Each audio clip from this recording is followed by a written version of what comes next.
Hi everyone, it's Mo at Issaquah Sewing and Vacuum here in Issaquah, Washington. And I am here today to give you a tip and a deal. And that is where we're going to begin. I have said, let's do some spring cleaning.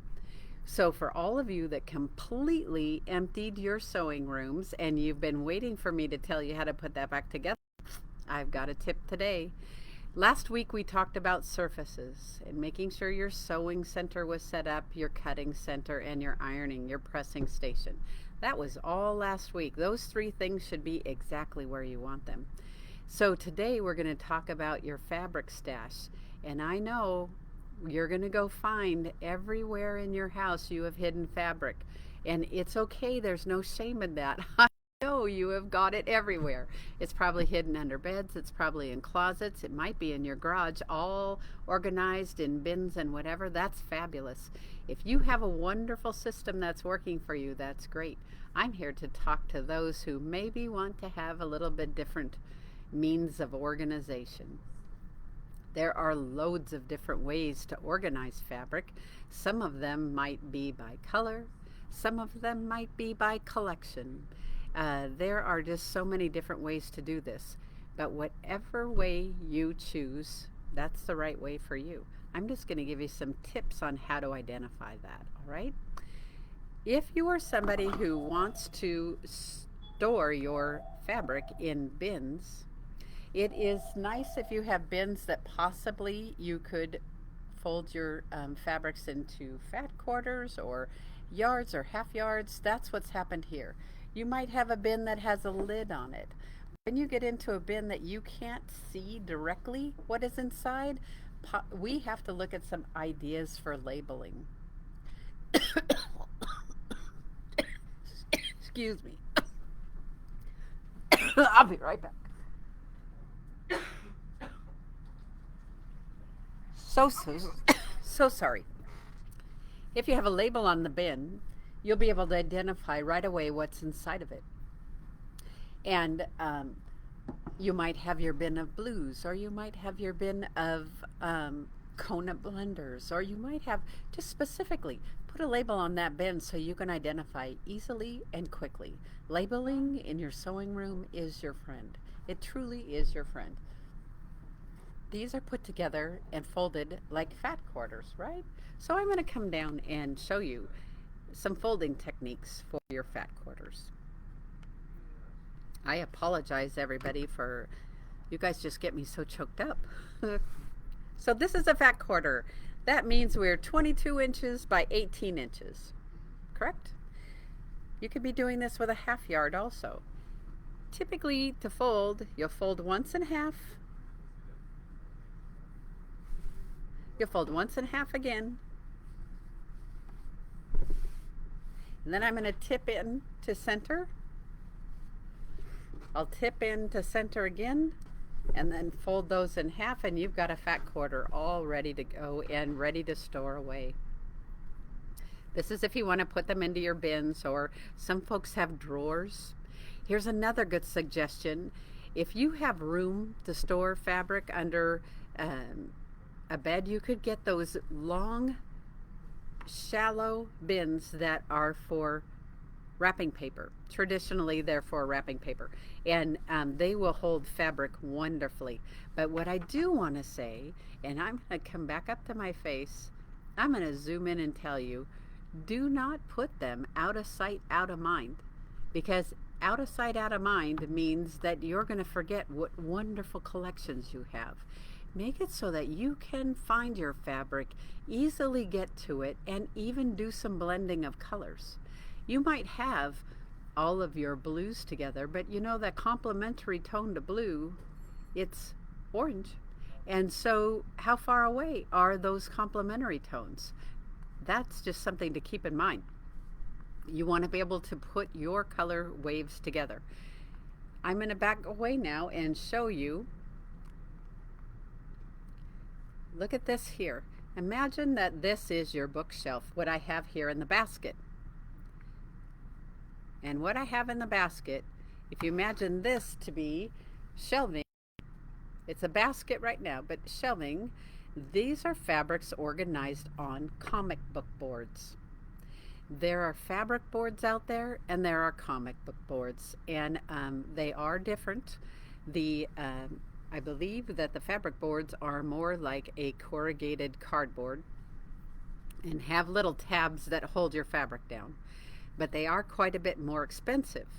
If you look at a comic book board, which are traditionally sold for preserving comic books, it's an acid-free type of, and look how narrow, thin that is.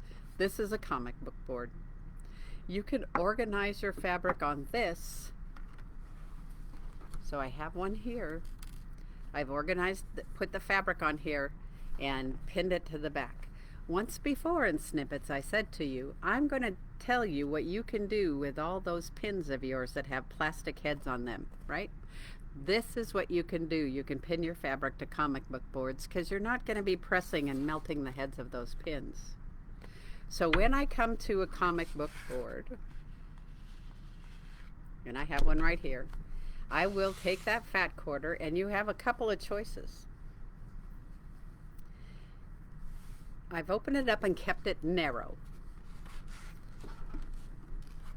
I can put the board right here, fold it over, and then just continue to fold, and then bring this around. I can put the pin in, pin it in place, and now I have the fabric on the board just like this. If I do it in this fashion, it allows me to get 2 fat quarters on one board. That's your choice. It really depends on how much of that focal fabric you want to be able to see on a board, because there's quite a bit of difference of, you know, what you actually get to see when you pull the board out to see what fabric is that. If I open up the fabric, so now this is a fat quarter just folded in half. Then I can go ahead, wrap that board. I tend to like to have mine wrapped fairly tight so that they'll fit into the bookshelf quite easily. And there you go. Now you can see that lovely homegrown fabric from Moda. Another tip, and I just got this today from our bookkeeper, Kirsten. So you know what? This tip isn't mine. This is Kirsten's, and she's just brilliant. She will even write on the comic book board, what is this fabric? So if you wrapped a comic book board with a yard or two and you want to know what's up, you could write on here, what is the yardage that you have? This might be a fat quarter of Moda, and I think this is their homegrown. And that way, if you want to keep information about that, that's awesome. I am all about labeling things, but you'll see that my stash typically tends to be very small yardage, or maybe it's just even a fat eighth, because I do so much applique. I'll tell you, I never throw fabric away. So if I can get it around a comic book board, I will, and use it up as I can. In this collection that you see over here, you'll see that on that bookshelf, we're going to call it a bookshelf, right? Oop, sorry there. You can get quite a bit into a small space. I have used book shelving or cubby type shelving that you could get at Target or IKEA or any place like that to set up a shelving unit. But the tip I'm going to tell you about that is make sure that the shelves can be adjusted, raised and lowered, to make sure that that entire comic book board is going to fit within that space. That's pretty important. Okay, so that's my tip today, is let's get that fabric back in the room. Next week I'm going to tell you about how can you arrange and hide some of your other sewing notions you have going on. Also, I want to tell you, what is our deal today? Let me zoom out. The deal today is going to be about fabric. And I want to tell you It's not too early to get started on your quilt for the 4th of July. This is brand new fabric that we got in. It's called America the Beautiful. It's a collection by Deb Strain, and it has wonderful, wonderful patriotic red, white, and blue. Right when we opened the box, we had a customer in the store, and boop, that we have sold quite a bit already. The other one, we have that in a layer cake. We also have it in a charm pack, right? So America the Beautiful is in a layer cake and a charm pack. This one I absolutely love. This is another collection of primitive gatherings, but it is all put together in red, whites, and blues. So we have the primitive gathering. And what I love about this is it's also done in pretty small print. So if you're going to be doing any red, white, and blue applique or small piece designs, this is a great charm pack to have in your stash. The deal today is on all our fabric, 25% off, and that will be through Friday of this week. And come in and see what we have. Our collection has grown quite a bit. The other thing I want to tell you, next week, 100% we're going to be doing sew time. So the 29th is going to be all about sew time, where there will be about an hour of learning all about different facets of applique work. That will be, if you're a sew time member, it will happen Thursday at 10 a.m. And then the last tip I want to give you this week, but this is tip and a deal combined, is it's National Serger Month. And we have outstanding deals on sergers. I mean, it is really the time to take a look at a serger. If you have considered the Triumph or the Bernina L890 or the Victory, please come on in. We have got such wonderful deals on sergers. This is your absolute time to take a look at that. So that's it for this week.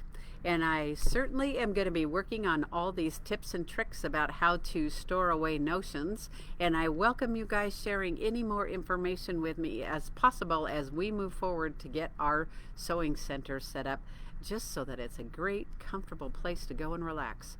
All right, take care. Thanks for joining me today.